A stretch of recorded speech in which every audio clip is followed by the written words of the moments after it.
بسم الله الرحمن الرحيم. بسم الله الرحمن الرحيم. كده عديت الكتينة القديمة وعديت دلوقتي الجديدة مكانها. ان شاء الله بنعمله قناة جديدة اللي هو تصليح التكاتك، ومعانا الأسطى أحمد عباس. كده عديت اللهم صل على النبي الكتينة الجديدة. هيعرفنا ازاي بنعدي الكتينة، وبنعرفنا ازاي نشتغل في التوك توك. قول. بقول لك كده اللهم صل على النبي، دي القديمة طلعتها فتحتها وفتحت الجديدة وعديت ديت مكان ديت بعد ما لحمتهم في بعض. تمام. وكده هبدأ بقى ان انا اقفل تاني الجديدة. تمام. بعد ما اقفلها اظبط التقسيمة وادور ان شاء الله. ان شاء الله بإذن الله. كده بربطها عشان ما تقعش مني تحت، واخد بالك؟ تمام. سلكها ناشفة دي طبعا، عايزين سلكة رباط طرية شوية، بس احنا في مكان انت بقى بتعدي ايه يا اسطى لو سمحت؟ بربط الكتينة عشان ما تقعش مني تحت. تمام. وبعد كده شلت القديمة اهي. تمام. شكرا يا ست منك ومن امك كمان. تمام. دي القديمه. تمام. بعد ما فتحتها كده الكاميرا تجيبها. دي الكتينة.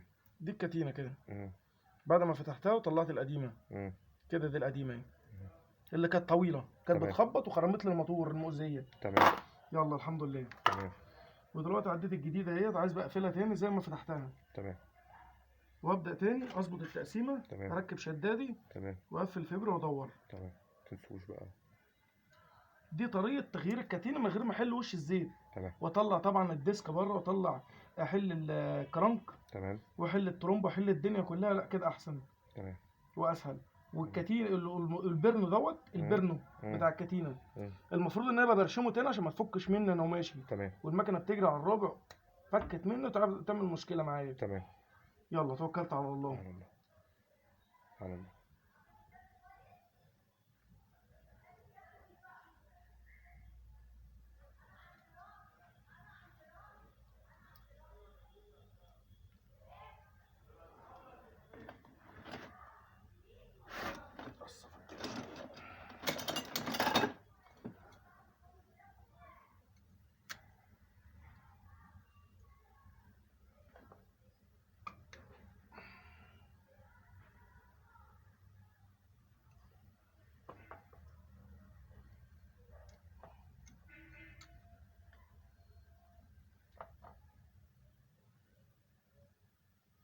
عايزين ننضف الموتور ده من جوه.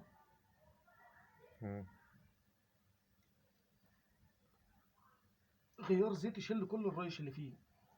تمام.